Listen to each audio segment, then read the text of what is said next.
minister here at Bendigo Church and also in Swan Hill as well. Linda's saying a little bit louder, please. And we have Zach on the computer. Thank you, Zach. It's been a good, flawless service so far. So well done. Let's have a prayer, and I'll get right into it.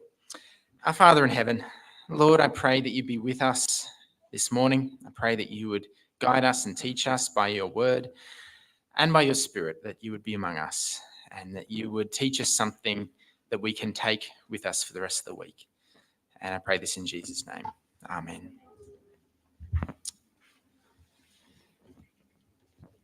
What life lesson would you share with someone that's just starting out in life?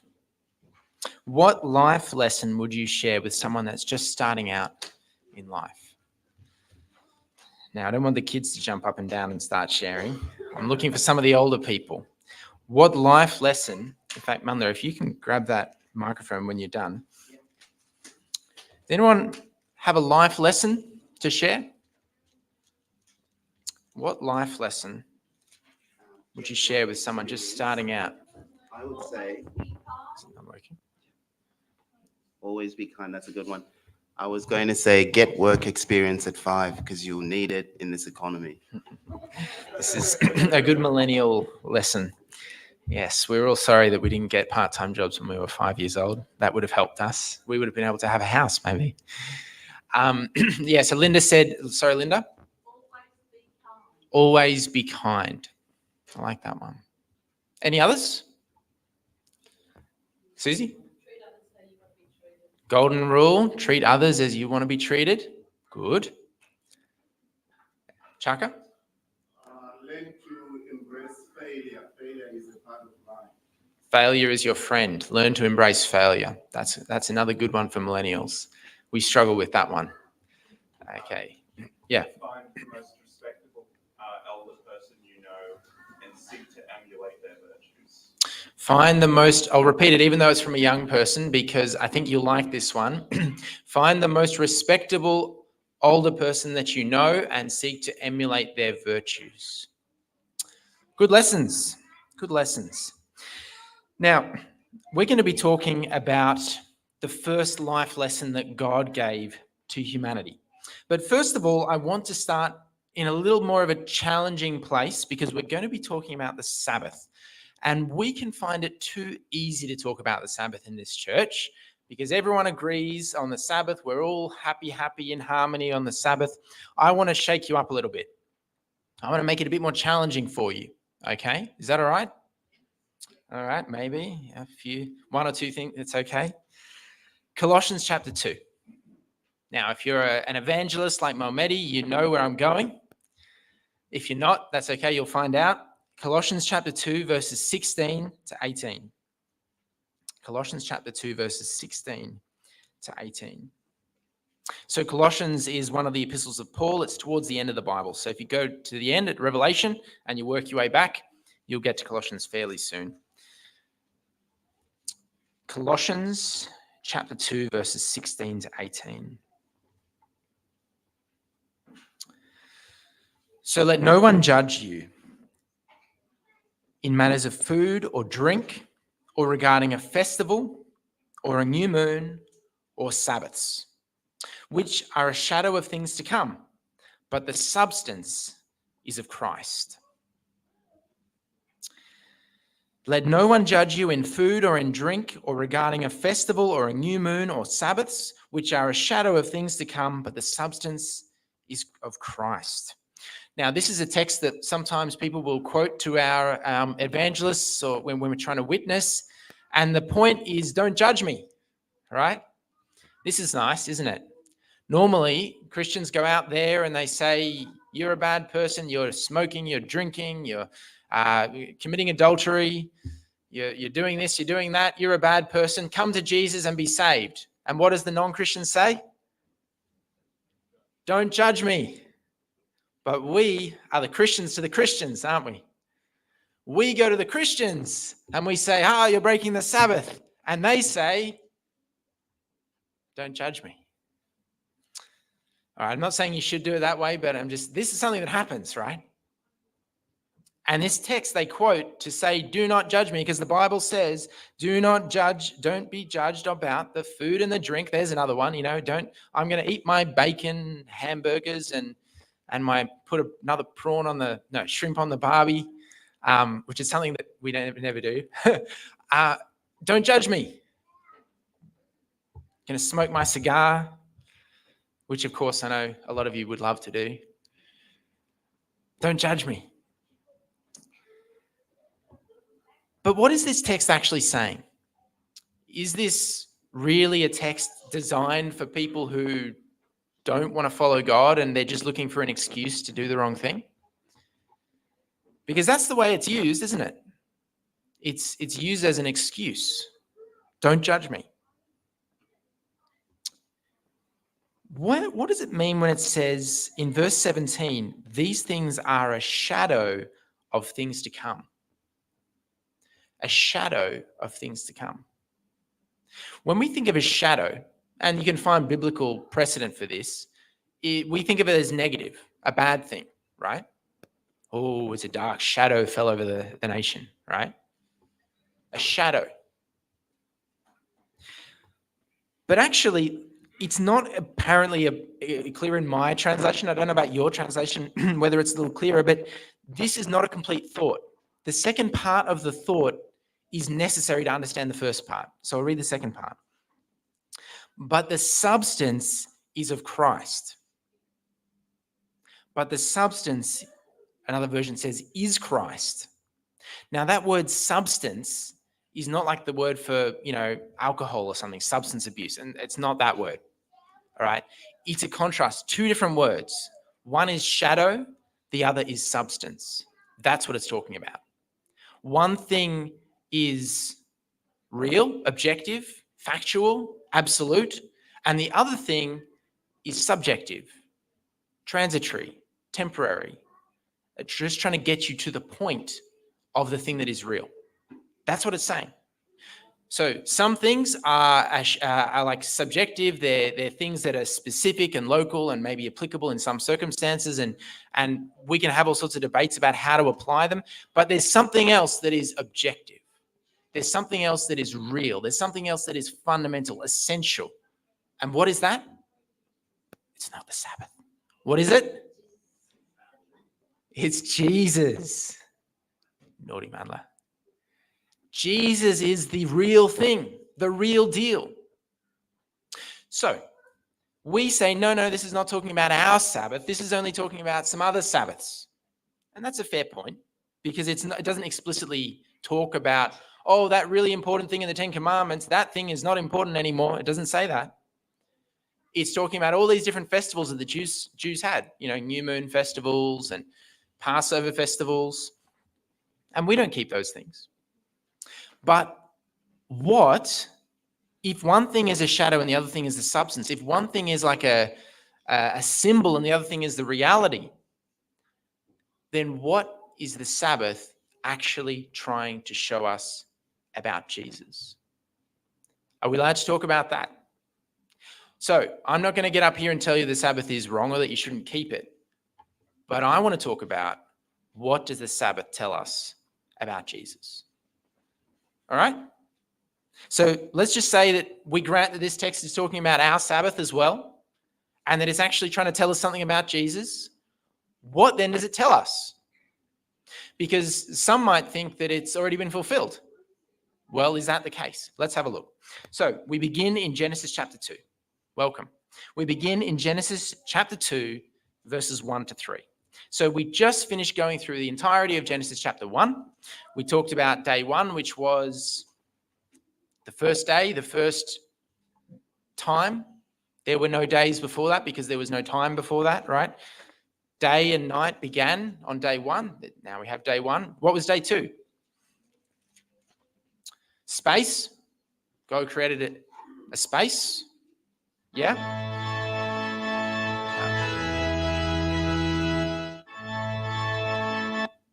I like that song.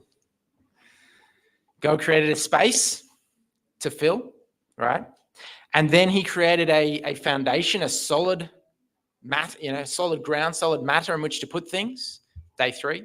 Day 4, he's filled up the sky with various different bodies to measure time and to measure seasons. Day 5, he filled the sky and the sea with 2 different kinds of creature that would meet together to eat each other. Not yet. And then on day 6, God created animals of various kinds, various kindreds, and mankind, capable of loving, capable of demonstrating God's image. And God said that was very good. So job done. Nothing more to do. 6 days, which is why we have a 6-day week, right? Why don't we have a 6-day week? Shouldn't we? If it comes from creation, shouldn't we have a 6-day, Sunday, Monday, Tuesday, Wednesday, Thursday, Friday, Sunday, Monday? Why not?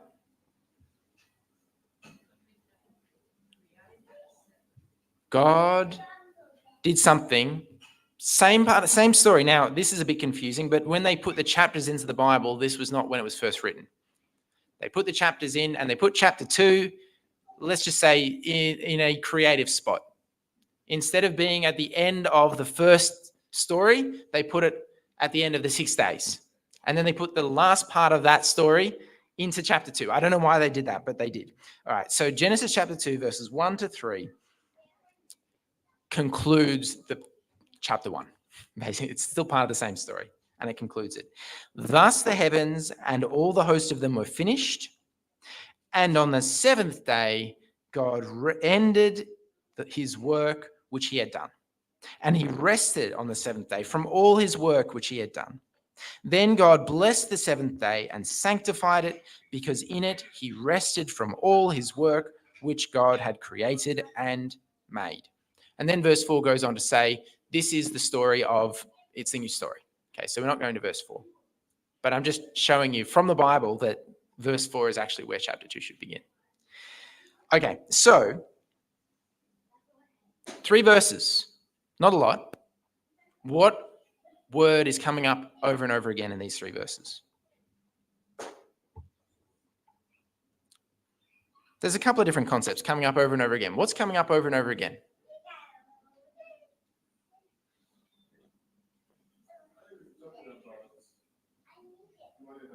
Yeah. I think it's finishing. It talks about finishing a lot of. Finishing. Absolutely. Yes, that's one of the big concepts, is finishing. So what kind of finishing? What's the other concept? Goes together. Sorry? Resting. So he's finishing the work, and now he is resting. That's the concept. That's the broad concept of the Sabbath, right? This is what we're first introduced to. So it contains not only the idea of rest, which is where the word Sabbath comes from, but also the idea of ending, finishing, concluding. So what does it conclude? It concludes creation, it concludes the week, and it concludes the plan of salvation in image. Remember how every day of creation showed us something different about God? The 7th day also shows us something about God. Is that allowed? I'm not saying we don't keep it. I'm not saying we don't celebrate it and practice it. But does it have a meaning apart from just, here's another rule for you to keep? Behave yourself, and God will love you. Or is it a gift that God has given us to teach us something? Okay, let's keep looking. So I want to go to the Gospels. I don't want to go to Exodus. I don't want to go to Deuteronomy. They're great. Maybe you know them. That's good. We're going straight to the Gospels. John chapter 5, verses 15 to 17. Matthew, Mark, Luke, and John. First 4 books of the New Testament. John chapter 5, verses 15 to 17. Now, as you can see, I'm picking all the most convenient. I'm cherry picking here. Cherry picking. Just taking the easiest texts. Is that right? No, I'm trying to do the opposite. All right. John chapter 5, verse 15 to 17. The man departed and told the Jews that it was Jesus who had made him well. For this reason, the Jews rewarded Jesus. Praise Jesus. Sorry, hang on. Let me check my translation. Sorry, wrong one. For this reason, the Jews persecuted Jesus and sought to kill him because he had healed a man. That doesn't make any sense at all. How many times have you seen a doctor heal someone and be like, man, I want to kill that guy? How dare you? Because he had done these things on the Sabbath. Well, that's naughty. Jesus was a sinner, I guess. Was he? Jesus has an explanation. What does he say? Jesus answered them, my Father has been working until now, and I have been working. That doesn't make any sense. That doesn't address the issue. Jesus, why don't you just explain to them that healing on the Sabbath is okay? Why don't you just explain to them that this doesn't count as work? Why don't you just explain to this was an emergency? Why does he say, my Father has been working until now and I have been working? He's not doing himself any favors with that answer, I can tell you that. Why is he telling that to us? Why is this the response that we're being given? It's not to get Jesus out of trouble. It's for us, right? So what do we learn from this? Jesus heals someone on the Sabbath, and then he says, my Father has been working until now, and I have been working.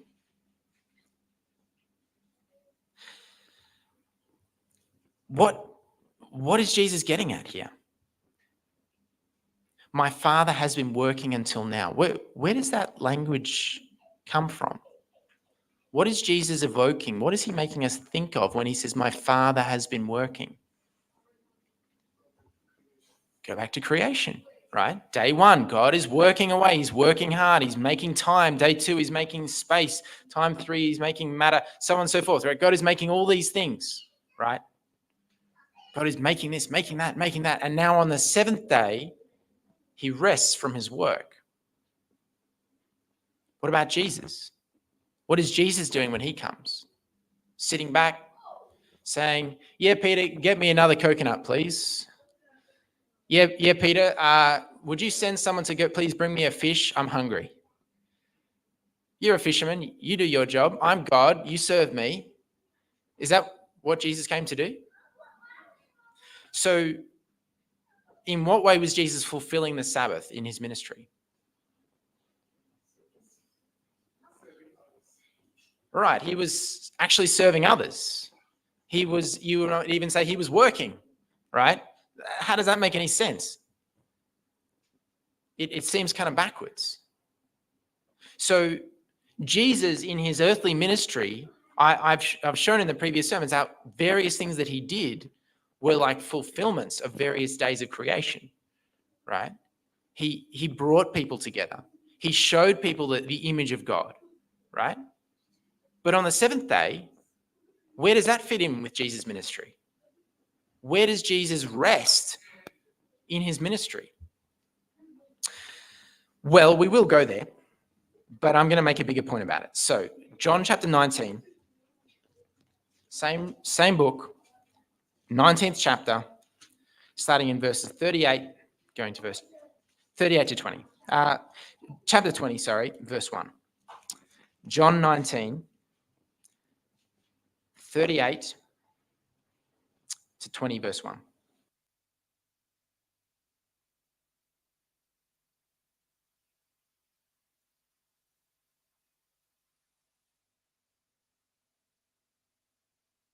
Are we right? Yep.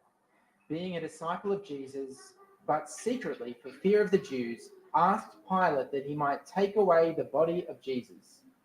And Pilate gave him permission, so that he came and took the body of Jesus. And Nicodemus, who at first came to Jesus by night, also came, bringing a mixture of myrrh and aloes, about 100 pounds.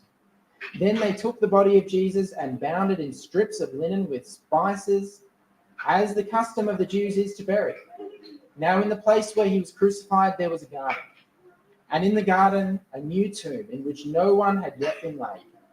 So there they laid Jesus because of the Jews' preparation day, for the tomb was nearby. Now, the first day of the week, Mary Magdalene went to the tomb early, while it was still dark, and saw that the stone had been taken away from the tomb.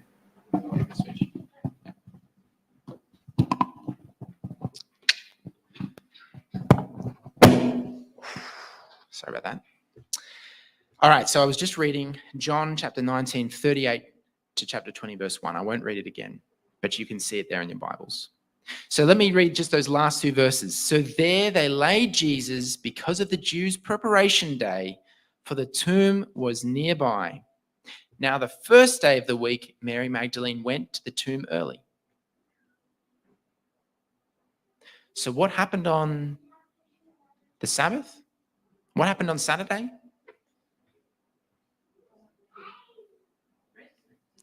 I don't see any mention of Saturday. Was there no Saturday that week? Jesus is buried on the Friday. Now it says it's the Jews' preparation day. If you look across chapter 19, verse 14, it explains that that's a reference to the preparation of the Passover, right? So it is something that is not relevant to Christians, but it's not saying that we can't have a preparation day ourselves, okay? So preparation day, that's the Friday, Jesus is crucified, and Jesus is buried in a tomb. And then next thing we know, Sunday morning, the tomb is empty. He's risen from the dead. Now, I'm not going to say he rose from the dead on Saturday. I'm not saying that. What actually happened on the Saturday? What did he do? What was his work? What great thing did he do that we should celebrate Saturday? He did nothing. He was in Hades. Right. So, the word Hades means the tomb. It's the same word, right? Or the word Sheol, right? The tomb. He was in Hades, or hell, as we say in English, which really fries people's brains because, it also means something completely different that isn't biblical, right? But he was in the tomb for that day. So there was one Sabbath, one whole Sabbath in all of history when the Word, the Son, God himself, was dead. He did nothing. He was conscious of nothing, aware of nothing. He was enduring nothingness, the wages of sin. You cannot just have the gospel with the crucifixion and the resurrection.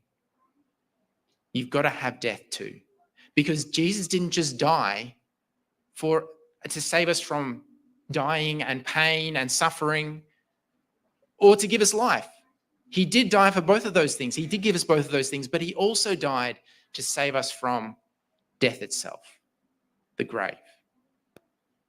And yet being dead doesn't mean doing anything, right? So Jesus fulfilled the Sabbath by being dead for a day, you might say. But wasn't the Sabbath about something else besides just rest? Wasn't it about something else? There was rest and there was conclusion. Did Jesus conclude the plan of salvation on his death and resurrection? Is there not more to the story? Has he not promised to come and to be with us and to take us home with him and to take time with us? Wait, this sounds like the Sabbath. And you might also even say to judge.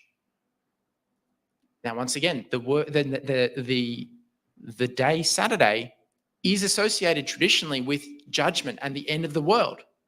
It's the end of the week, right? And Jesus will judge, but it's not just about punishment. It's about giving an opportunity to come to be together. Now, it's a pretty cold day today, but you all came. Why did you come? Better not answer that, right? Why did you come? You came to spend time with God. Last week, Zach shared a testimony about his trip to Fiji. Sounded like he had a great time. It reminded me of my trip to Papua New Guinea. And the reason it reminded me of that was when I went to Papua New Guinea, I guess I did it because I felt like it was important for me to have this experience, important for me to get out of my comfort zone, that kind of thing. And then when I got there, what surprised me was not the discomforts or anything like that. What surprised me was how good these people were at living and how little I had to teach them. I was coming to teach stuff. Still not quite sure what I was supposed to be teaching, but I was coming to teach. And yet I had nothing to say because they were doing everything better than I was, better than we were back home. And I felt like it was a wasted time. I felt like this is pointless. What am I here for? And God prompted me at that time, instead of thinking about teaching something, just go and visit people. Just go and visit them in their homes, talk to them, listen to them. Listen to their lives, listen to what they're doing, what their fears are, their hopes are, right? And I found that was the most important thing that I could do. Going all the way from Melbourne, all the way up to Port Moresby via Cairns, then taking another flight to Lae, and then taking a big long ferry trip from Lae to Finschhafen, right on the very end of New Guinea, end of the world. The only thing I could really contribute was just to be there, just to be with them. To me, this is the meaning of the Sabbath. It's not that you have something, it's not that you've got, we got to do this. We got to make sure it's a great church service. Everything has to run smoothly. The songs have got to be the best. The children's story has got to be within 5 minutes. Everything has to be perfectly smooth. That's works. I don't care what they call it. That's works. That's salvation by our works, what we can do. That's the gospel that's being preached when we have that mindset. What is the Sabbath? The Sabbath is taking time away, taking or depriving ourselves of material things that we could have in order instead to spend time with God, to spend time with others. And it's something that is of particular importance at the end. Do you think our world needs the Sabbath principle more than ever? Do you think we live in a world where people are driven by money, by material things, where people don't even believe in things that are not material? Where people will say, well, objectivity, that's stuff that is physical, tangible, stuff that I can measure, something that I can weigh. That's what's objective. That's what's real. And I would say, well, hang on a second. Are you objectively real? Oh, yes, of course. Yeah. I'm physical, so I'm real. But aren't you made up of cells? So really, you're just a construct. You're just cells. Oh, yeah, I suppose I'm just cells. Yeah. No, actually, you're not just cells. You're just atoms. You're not atoms. You're neutrons, you're protons. No, you're quarks. And in between all of these things is a universe of space, empty nothingness. We are nothing. We're balls of nothing floating around. Unless God gives us meaning. Unless God says, no, you are real. No, you do have purpose. You do have value. If we go through life thinking that what we can see and observe and measure is all that is real, then pretty soon we don't see anything as real. We don't see anything as having value. And maybe that's why we have so much mental health problems. Right? It doesn't matter how much money the government throws at it, it doesn't get any better. God is the only one that can give us a sense of what is real. God is the only one who is real in and of himself. Before Abraham was, I am. Right? I am who I am. God simply is. And so the Sabbath brings us back to creation. It brings us back to who it is that is the source of all things. And God says, I'm not asking you to do something. I'm not asking you to say something. I'm just asking you to be here with me, to take time out of your important, busy schedule for a little old God. And so when we meet for church, I've really appreciated, thank you, Manla, the atmosphere of not taking ourselves too seriously. Jesus said, the meek shall inherit the earth. You know, the meek are those who don't take themselves too seriously. And nor should we. We serve a God who is so great, so mighty, and so loving, and so good, beyond our even ability to even describe or imagine. And we think that we're important. We think we're great. Our importance only comes from his love for us, right? And the way that we can love each other. So when we come together on Sabbath, this is my hope, that we can make church about how we can love one another, about how we can bring all into a fellowship and communion, that we can be relaxed, that we can enjoy, that we can call the Sabbath a delight. And so that includes the children. For the next 2 weeks, I plan to do something a little bit different, and I plan to get the children involved in the sermon with me. So I'd encourage you to come along, and I'd encourage you